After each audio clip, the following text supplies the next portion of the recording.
My name is Eleanor Hart, though most people simply call me Ellie. I'm 70 now, sitting by the window of a small guest room that smells faintly of lavender.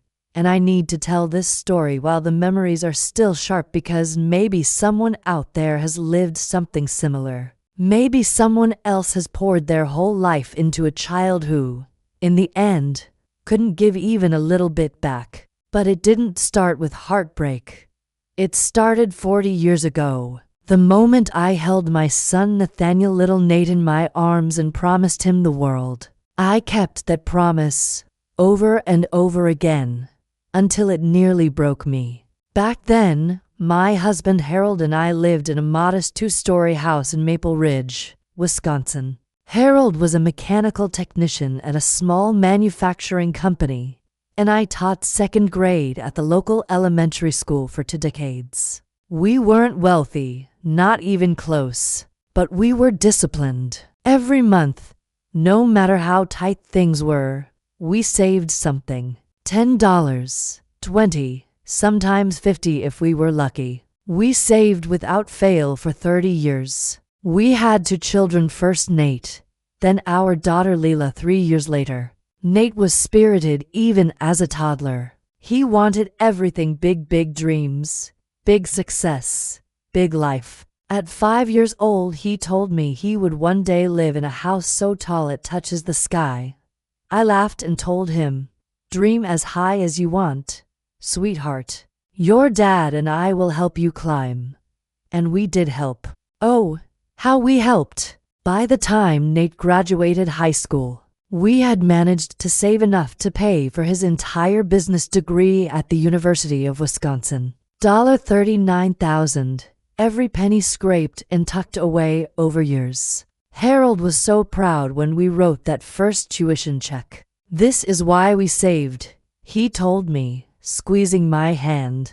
For them, Leela was different, quieter, thoughtful, always observing. She got a partial scholarship to study early childhood education. We covered the remaining $24,000 gladly. She never asked for more than what she needed, and she always said thank you like she meant it. After college, Nate landed a position at a tech startup in Milwaukee. He was making good money, but not enough for the life he pictured. He came home one weekend with a thick binder, his big plan. He wanted to launch his own software consulting company and needed $50,000 to start. I remember sitting with Harold at our old oak kitchen table, staring at our retirement statements. We were in our mid-50s then. The $50,000 was 1/3 of everything we had. "Mom, Dad," he'd said earnestly, "this is my chance. You invest in me now, and I'll make sure you never worry about money again. I swear on everything." We talked about it for days. In the end, we gave him the money not as a loan, but as a gift. Harold put an arm around Nate and said, "Consider this your inheritance early. Build something good." Nate did build something big. Within a few years, his company had 15 employees and contracts with major firms. He bought a massive modern house in a suburb outside Milwaukee and married Sabrina, a woman who lived for designer handbags and Instagram perfect photos. They had 2 children, Miles and Avery, but I barely knew them. The first time I visited their mansion, Sabrina walked me through the house like she was giving a magazine tour. Everything was white and spotless. The children sat silently at the dining table like tiny executives, carefully cutting their food, barely speaking. They were 6 and 4. They should have been messy, loud, laughing. Instead, they behaved like they lived in a showcase. After that visit, invitations became rare. Anytime I called about visiting, there was always an excuse: busy schedules, renovations, events. Sabrina's parents visiting. Always something. Meanwhile, Leela married Caleb, a high school science teacher, and they had a daughter named Mara. They lived in a simple 3-bedroom home with mismatched furniture and warm, cluttered shelves. Whenever I visited them, it felt like stepping into a hug. Then everything changed when Harold got sick. Pancreatic cancer, stage 4. We had 8 months from diagnosis to goodbye. 8 months of hospitals, medications, and bills that racked up to nearly $200,000, even with insurance. We had to sell our house, our home of 32 years. But Harold, always thinking ahead, had taken out a $400,000 life insurance policy years earlier. "You'll be taken care of, Ellie," he told me once, no matter what. When he died, I was 66 and suddenly had more money in my account than ever before, about $380. Zero after the medical costs and funeral. But money can't warm your side of the bed when you're cold and alone. Money can't stop you from making 2 cups of coffee out of habit. It doesn't hold your hand when the room feels too quiet. 3 days after the funeral, Nate called not to ask how I was, but to ask about the insurance payout. "That's great, Mom," he said cheerfully. "You'll be comfortable. Actually, Sabrina and I have been eyeing a property investment," and I cut him off. I couldn't even breathe. Over the next 2 years, I heard from him maybe 6 times. Meanwhile, Leela came every other weekend, bringing Mara, who filled my tiny apartment with drawings, giggles, and stories about school. Last year, I decided to give both of my kids $80. Zero each, money I wanted them to enjoy while I was still alive. Leela cried and asked if I was sure. Nate, on the other hand, said, "Perfect timing. We've been meaning to redo the kitchen." He spent $80,000 on countertops. That was when something inside me shifted. That was when I started to feel the loneliness digging its claws in. That was when I began to realize that love doesn't always flow both ways. The loneliness didn't strike all at once. It crept in the way winter does, quietly at first, then suddenly everywhere. My small apartment in Maple Ridge felt like it was shrinking around me. Beige walls, beige carpet, beige silence. Even the air felt still, as if nothing inside those rooms had moved since Harold passed. Some nights I went 2 or 3 days without speaking to another person besides the cashier at the grocery store. I'd smile politely, pay for my groceries, and go home to silence that waited for me like an open mouth. I had 2 children, 3 grandchildren, and yet I was alone more often than not.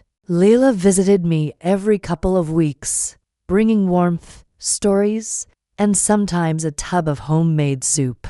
She never asked about money, not once. She'd tidy my kitchen, ask how I was sleeping, and tell me about Mara's school projects or Caleb's students. Every time she left, the silence afterward felt a little heavier. Nate, on the other hand, didn't call unless he needed something, usually advice for his company. Or, worse, money. Never emotional support. Never just to say he loved me. Sabrina occasionally texted a polite thank you for a birthday gift for the kids. But that was the extent of it. The breaking point didn't happen all at once either. It came in pieces, small moments that I brushed aside until they accumulated into something I could no longer ignore. One of those moments came when I was walking through a department store around the holidays. A little girl tugged on her grandmother's sleeve and pointed at a colorful ornament. The grandmother leaned down, kissed her forehead, and said, "Pick any one you like, sweetheart." The tenderness between them hit me so hard I had to leave the aisle before the tears came. I wanted that. I wanted a family to share things with. I wanted laughter in my home. I wanted to be needed, not for money, but for presence, for love. 3 months ago, I made a decision. I decided I would ask one of my children if I could stay with them for just a week. 7 days. I imagined mornings with grandkids, evenings filled with real conversations, meals at a table that wasn't mine alone. Lila's house was small, 3 bedrooms, and one of those was already Mara's. They didn't have a guest room, and the last thing I wanted was to burden them. Nate and Sabrina lived in a spacious 5-bedroom home. 5 bedrooms for 4 people. Surely they could spare one for a few nights. But before I made that call, I wanted to put my affairs in order. Not because I thought something would happen, but because the thought of dying alone in an apartment with no one knowing wasn't as far-fetched as it should have been. I scheduled a meeting with my longtime attorney, Mr. Dalton, a patient man with silver hair and a habit of polishing his glasses when he was thinking. When I arrived at his office, he greeted me with a gentle smile. "Eleanor, it's been a while. What brings you in?" I told him I wanted to update my will, restructure my accounts, and create a trust. It took us nearly 2 hours to go over everything in detail. "Who are your beneficiaries?" he asked. "My daughter, Leila, will receive 65%, I said firmly. "My son will receive the remaining 35%. He paused, pen hovering in the air. "That's a significant difference. Are you sure?" "Yes," I said quietly. "I'm very sure." Then I instructed him to transfer all of my liquid assets into a new account with only my name attached. "No joint access?" he asked. "No," I said. "No beneficiaries either. Not until the trust activates." He didn't ask why, but I could tell he understood there was more to the story than I was saying out loud. By the time I left his office at 10:58 a.m., everything Harold and I had worked for, every saved dollar, every sacrifice was completely under my control, and not a single cent in Nate's reach. That afternoon, I finally made the call. Nate answered on the 3rd ring, his voice loud over what sounded like a backyard gathering. "Hey, Mom, what's up? We've got people over, make it quick." It was always the same tone, rushed, busy, as if talking to me were something squeezed between more important things. "I was wondering," I said cautiously, "if I might come stay with you all for a week. Just a week. Spend time with the kids. Help around the house." There was a muffled conversation between him and Sabrina. Then he returned. "Yeah, Mom, about that, our schedule's pretty crazy right now. Miles has soccer camp. Avery's got dance. Sabrina's mom is visiting soon. I could come after she leaves," I offered. "Any time that works for you." Another pause. More muffled whispers. "Mom," he said bluntly, "we're not really in a place to host guests. It's a lot. Sabrina's really particular about the house. And we've got routines. You know. You should maybe look into a senior community or something. They have activities." The words hit harder than an insult. They hit like truth, like reality. "Nate," I said quietly, "I'm not a guest. I'm your mother." He sighed. "I know, Mom. But look, we just can't drop everything because you're lonely. It's not practical." Something inside me snapped. Not loudly, not dramatically, just finally. "Nate," I said with absolute calm, "I need you to listen carefully." "Mom, can we talk later? I've got people waiting." "This morning," I continued firmly, "I moved every asset I own into an account only I can access. And I updated my will." Silence. "Mom, what are you talking about?" "I'm telling you," I said, "because the last money you will ever receive from me was the $80,000 you used on kitchen renovations." "Mom, wait. That's not. I am done being your charity, Nathaniel." The silence on his end stretched long and thin. "I have to go," I said. "I'm calling Leila now." And I hung up. My hands were steady. My voice was steady. For the first time in years, my heart was steady too. Leila answered on the 1st ring. "Mom." Perfect timing. Mara and I were just making tea. "What's going on?" The ease in her voice cracked something deep inside me. I asked her if I could visit for a week. I apologized for imposing. "Mom," she interrupted gently.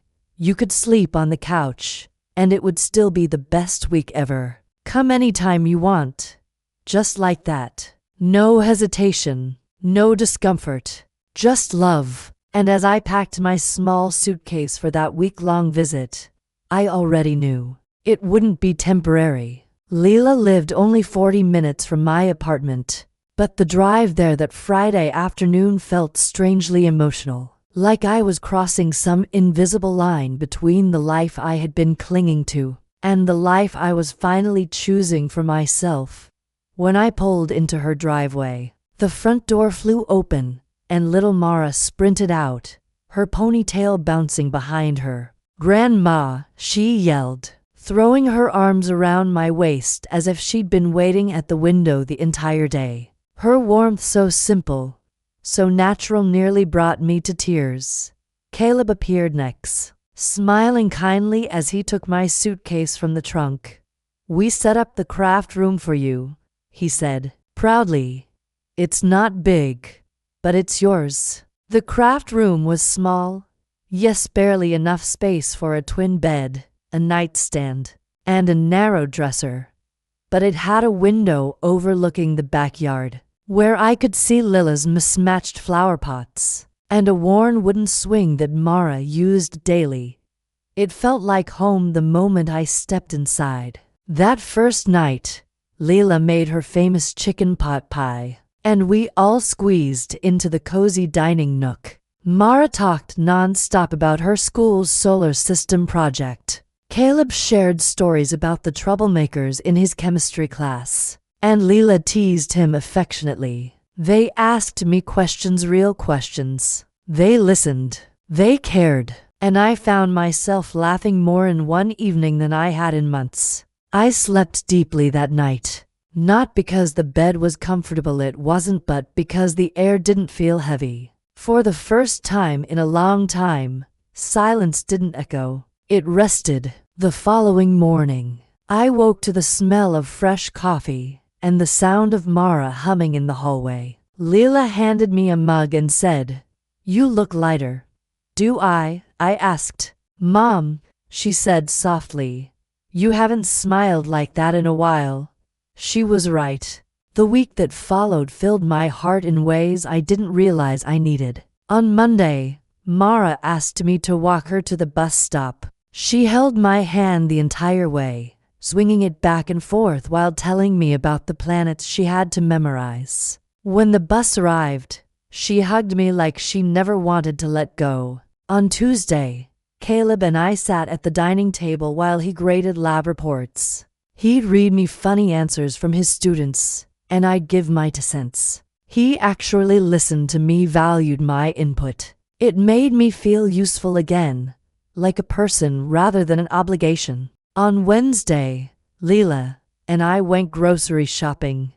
There was nothing rushed about it. We looked at labels, picked out fresh vegetables, and argued playfully over which ice cream to buy. For the first time in years, I didn't feel like a visitor standing awkwardly in someone else's life. On Thursday, the 4 of us piled onto the couch under 2 thick blankets and watched a family movie. Halfway through, Mara fell asleep on my shoulder, her small hand tucked into mine. The warmth of her breath, the trust in her touch, it felt like healing. That was the night I knew I didn't want to go back to my empty apartment, not even for a day. But reality wasn't far behind. On the 3rd evening, Leela and I sat on her back porch while the sun dipped behind the neighbors' houses. Mara played in the yard with the neighbor kids, their laughter carrying through the cool air. "Mom," Leela said quietly, "Nate's been calling me."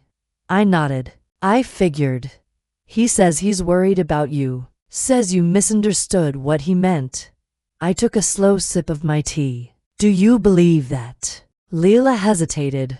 "No, not really. I think Nate has been taking you for granted for a long time. He told me he wasn't running a charity," I said, my voice steady. Leela's head jerked toward me. "He said that to you? About staying for 1 week?" "Yes." Those were his exact words. Her shoulders tightened.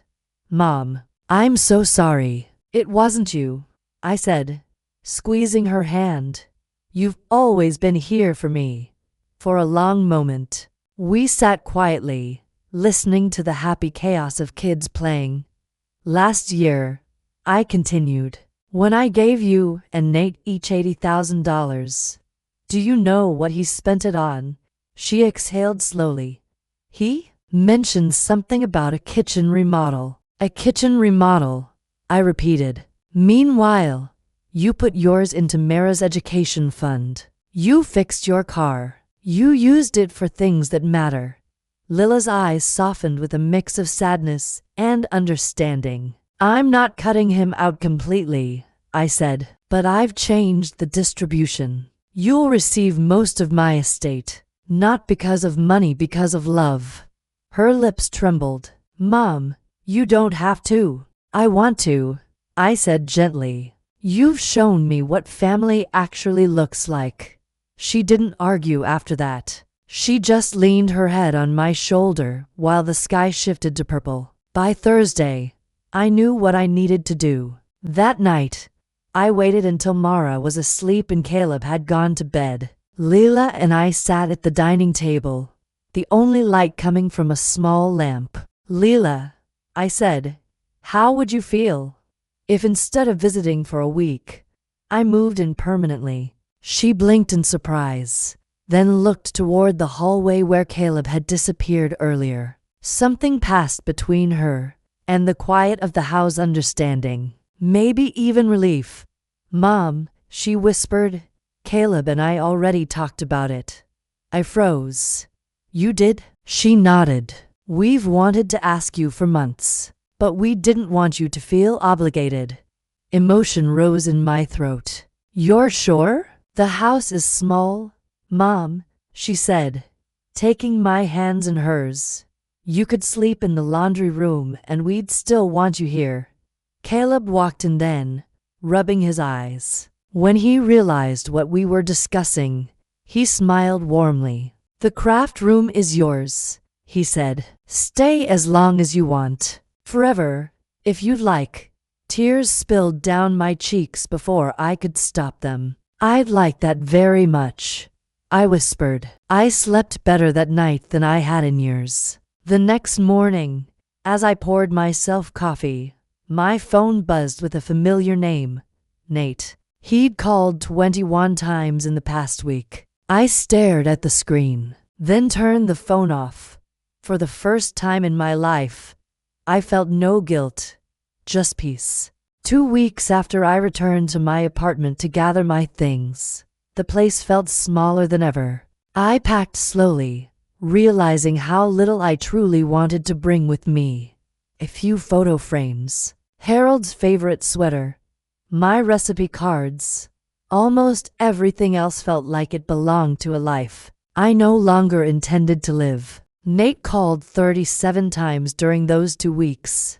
I ignored the first 36. On the 37th call, I answered not out of obligation, but out of closure. His voice came through frantic, breathless. Mom, thank God. I've been so worried. Have you? I asked calmly as I folded one of Harold's old shirts into my suitcase. Of course. Sabrina and I talked and we want you to come stay with us. For as long as you want. Really? That's generous, I said, but unnecessary. He paused. So, when should we pick you up? Nate, I said, closing the suitcase zipper. I'm not coming to stay with you. Silence. Then, a sharp exhale. What do you mean you're not coming? I'm moving in with Leela and her family. You're what? His voice rose an octave. Mom, that's ridiculous. They don't have room for you. We have 5 bedrooms. I asked you first, I said quietly, and you turned me away. That was a misunderstanding. You caught me on a bad day, Nate, I said gently. You've been catching me on bad days for years. He didn't respond. I sat on the edge of the bed, staring at the carpet where sunlight spilled through the blinds like thin rivers. I asked you for 1 week. I continued. 7 days with my son. 7 days with my grandchildren. And you told me you weren't running a charity. He groaned. Mom, I already apologized. No, I said softly. You apologized for the wrong thing. You're sorry about the money. About what you think you might lose. That's not fair, isn't it? I asked. Tell me, Nate, when was the last time you called me just to talk? Not to ask for something. Not because it was a holiday. Just to ask how I was doing. Silence. Long, telling silence. That's what I thought. I whispered, the line crackled softly. And after a moment, he said, so that's it. You're cutting me out. I'm not cutting you out. I said firmly. You'll still receive your share of the inheritance. How much? He asked. Immediately. And there it was, his true concern. 35%, I said.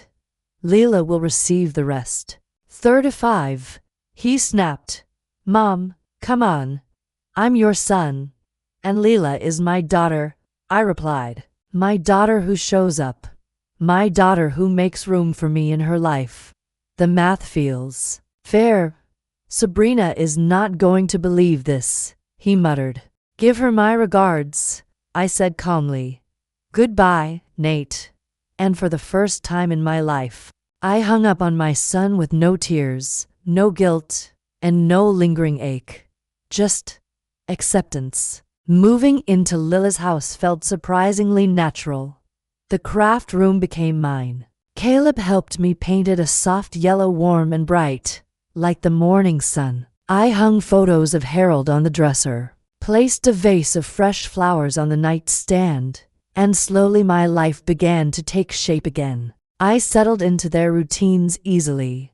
Breakfast together on weekends, helping Mara with homework after school, talking with Leila over tea before bed, Tuesday chess nights with Caleb, movie marathons with Mara. For the first time since Harold's passing, I wasn't lonely. One evening, not long after I moved in, Mara came home crying. A girl at school had told her that her drawing looked babyish. She threw her backpack down and ran straight to me, not to her mother, not to her father. She buried her face in my sweater and said, Grandma, can you help me draw better? I held her, stroked her hair, and said, I'll teach you everything I know. It hit me then, this is what I had been craving. This closeness, this purpose, this love. Not money, not houses, not big kitchens with marble countertops, just family. About a month after I moved in, a letter arrived, not to me, but to Leila. It was from Nate. He wanted her to talk sense into Mom. He insisted I had been manipulated, that Leila had influenced me unfairly, that I wasn't thinking clearly. Leila handed me the envelope without a word. I read it once and handed it back. I'm done with that part of my life, I said calmly. You don't need to respond. She nodded and tore the letter in half. A week later, Sabrina called Leila demanding to know if I was mentally competent and whether I had been coerced into changing my will. Leila calmly replied, My mother is the sharpest person in this family, and hung up. I laughed harder than I had in years. The months passed easily, comfortably. I cooked dinner. I helped with school projects. I watched birds from the backyard swing. I read books again. I took walks with Leila. I listened to Caleb's teacher stories. I taught Mara how to sew. My world felt small but full. In a way, it felt like beginning again. Last week, while Mara and I baked cookies, she looked at me with flour smudged on her cheek and asked, Grandma, are you going to live with us forever? Her little voice was hopeful, almost anxious. I smiled. If you'll have me. She grinned. I want you here forever. And in that moment, I knew I had made the right choice. not out of resentment, not out of punishment, out of peace. Some people take and take, believing love is owed to them. Others give without expecting anything back in the end. I learned this.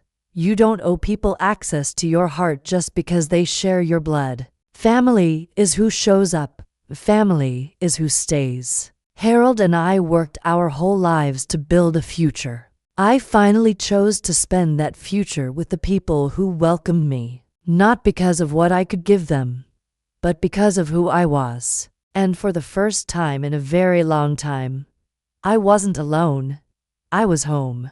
If this story touched your heart, don't forget to subscribe and leave a comment. Your support means the world, and it helps me share more stories like this.